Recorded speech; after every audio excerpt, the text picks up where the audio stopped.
மதிப்பிற்குரிய உறவுகளை, இன்று ஜூலை 24 தமிழர்களின் முக்கியத்துவம் வாய்ந்த நாளாக இது இருக்கின்றது. ஏனென்றால் மீண்டெழும் பாண்டியர் வரலாறு என்கின்ற புத்தகமும்,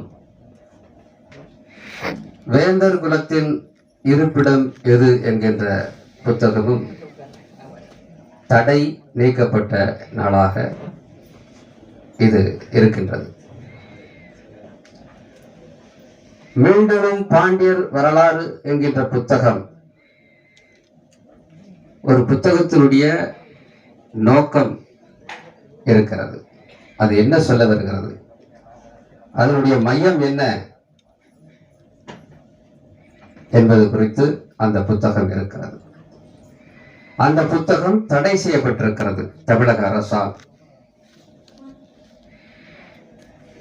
ஏன் தடை செய்யப்பட்டது என்பதெல்லாம் குறித்து இங்கே பேசினார்கள். அது உங்களுக்கும் தெரியும். பல்லர்கள் தான் பாண்டியர்கள் என்கின்ற அந்த நோக்கத்தின் அடிப்படையில் எழுதப்பட்ட புத்தகம். வரலாற்றின் அடிப்படையில் பல்வேறு சான்றுகளை கொடுத்து, இலக்கிய சான்றுகளை கொடுத்து இந்த புத்தகம் வெளிவந்தது.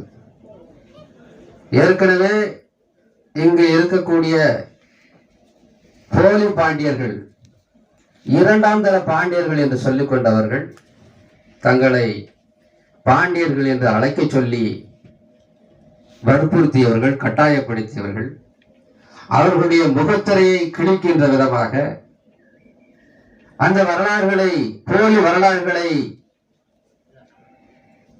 ஒடுக்குகின்ற விதமாக இந்த மீண்டெழும் பாண்டியர் வரலாறு புத்தகம் வெளிவந்தது.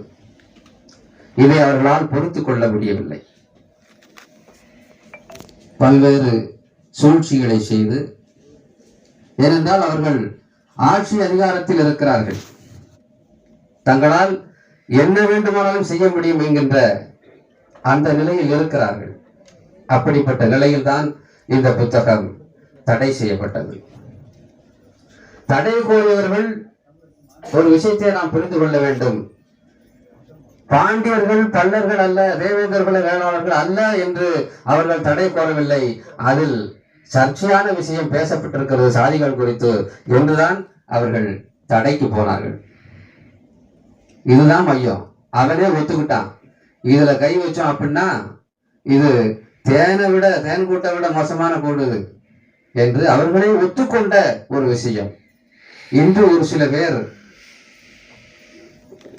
ஒரு இது பண்ணிக்கிட்டு இருக்கிறாங்க. அவர்கள் குறித்து நாம் பேச வேண்டியதில்லை. இருந்தாலும் நாம் புரிந்து கொள்ள வேண்டும் என்பதற்காக செந்தில் மல்லர் அவர்களுடைய கருத்தை வலுப்படுத்தினால் மட்டும்தான் இவர்கள் போன்ற சில்லண்டிகள் இது பேச மாட்டான். நாம் இப்போது என்னென்னமோ பண்ணிக்கிட்டு இருக்கிறோம், யாரையும் தூக்கி கொண்டாடி கொண்டிருக்கிறோம். இவ்வளவு பெரிய வரலாற்றை மீட்டு தந்த நம்முடைய செந்தில் மல்லர் அவர்கள் குறித்தும் அவர்களுடைய பார்வையை நாம் அவர் மீது திருப்ப வேண்டும் என்று நான் இந்த நேரத்திலே சொல்லிக்கொள்ள விரும்புகிறேன். இந்த நூல் குறித்து பேசினார்கள். மீண்டெழும் பாண்டியர் வரலாறு எங்களிடமிருந்து எடுத்து விட்டார்கள், நாங்கள் தான் அந்த கருத்தை கொடுத்தது, புத்தகத்தையும் திருடி போட்டான் என்றெல்லாம் சில பேர் பேசினார்கள். நான் அவர்களிடத்திலே பேசினேன். புத்தகம் உங்களிடத்திலே இருந்து எடுத்து போட்டார் செந்தில் மல்லர் என்று சொன்னால், அந்த புத்தகம் தடை செய்யப்பட்டதே செந்தில் மல்லர் அவர்கள் மீது தேச விரோத சட்டம் பாயப்பட்டதே, அவர் கைதாகக்கூடிய சூழலை உருவாச்சே. நீங்க என்ன செஞ்சிருக்கணும், அந்த தேச பாதுகாப்பு சட்டத்துல எனக்கும் பாதி கொடுங்கன்னு நீங்க கேட்டிருக்கணுமா, கேட்டிருக்க கூடாதா?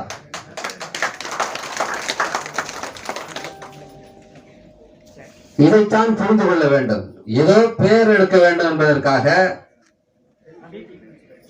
இவர்கள் இந்த புத்தகத்தை நாங்கள் தான் எழுதினோம், ஏதோ எழுதி வச்சுட்டு போயிட்டாரா, எழுதிட்டு போய் போட்டாரா? என்னையா இது நடக்குது இங்க நாட்டுல? எப்படி எழுத முடியுமா?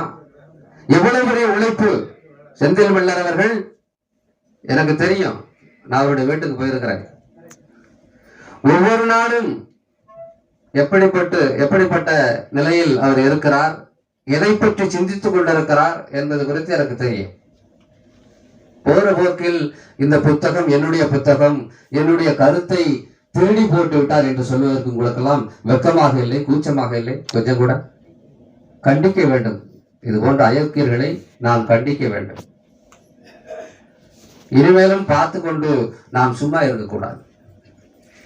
இந்த வேண்டனும் பாண்டியர் வரலாறு புத்தகம் 2ஆம் பதிப்பு இப்பொழுதுக்கான வேலையில் நடைபெற்றுக் கொண்டிருக்கிறது. இந்த புத்தகம் வரும் பட்சத்தில், நான் ஏற்கனவே இது குறித்து சொல்லியிருக்கிறேன், தமிழகத்தில் தமிழர் வரலாறு என்று இன்னும் முழுமையாக வரவில்லை. எழுதின புத்தகங்கள்லாம் என்ன இருக்குது? பல்லர்களை தாண்டி அது பல்லர்களை தமிழர் வரலாற்றிலே கொண்டு வரல எவனும். அவருடைய பங்கு என்ன என்பது குறித்து வரலாற்று ஆய்வாளர்கள் என்று சொல்லிக் கொள்ளக்கூடியவர்கள் நம்முடைய பங்குகளை மறைத்துதான் புத்தகத்தை எழுதி கொண்டிருக்கிறார்கள். ஆனால் பல்லர்களை தாண்டி, பல்லர்களை கடந்து எந்த புத்தகம் வந்தாலும் அது தமிழர் வரலாறு கிடையாது. அது அவன் வரலாறு, நம்மை வீழ்த்தியவர்களுடைய வரலாறு. ஆக தமிழர்களுடைய வரலாறு என்று இங்கு இருக்கும் என்று சொன்னால் அது இந்த மீண்டெழும் பாண்டியர் வரலாறு என்ற ஒரே புத்தகம் மட்டும்தான் தமிழர் வரலாறு. அதை கடந்து எவனாலும் இங்கே தமிழர் வரலாறு என்று எந்த புத்தகத்தையும் எழுதிவிட முடியாது. மீண்டெழும் பாண்டியர் வரலாறு என்ற ஒரே புத்தகம்தான் தமிழர் வரலாற்றை சொல்லுவதற்கு இருக்கின்றது என்பதை நாம் புரிந்து கொள்ள வேண்டும். அப்படிப்பட்ட புத்தகம் வெளிவருவதற்கு நாம் செந்தில் மல்லர் அவருடைய கரத்தை வலுப்படுத்த வேண்டும். இன்றைக்கு சொன்னார்கள் பேசியவர்கள்லாம், சினிமா பாட்டு எழுதுறவனெல்லாம் அந்த சமுதாயம் எப்படியெல்லாம் பார்க்குது, அவனை எப்படி போற்றுது. கலாச்சார சீரழிவை எழுதுறவர்களை பாதுகாக்கிறது அந்த சமுதாயம். ஆனால் ஒரு தமிழ் சமுதாயத்தின் பண்பாட்டு கலாச்சாரத்தை மீட்டுருவாக்கம் செய்கின்ற செந்தில் மல்லர் அவர்களை ஏன் புறக்கணிக்கிறது என்பதுதான் என்னுடைய கேள்வி. புரிந்து கொள்ள வேண்டும், தமிழ் சமுதாயம் புரிந்து கொள்ள வேண்டும்.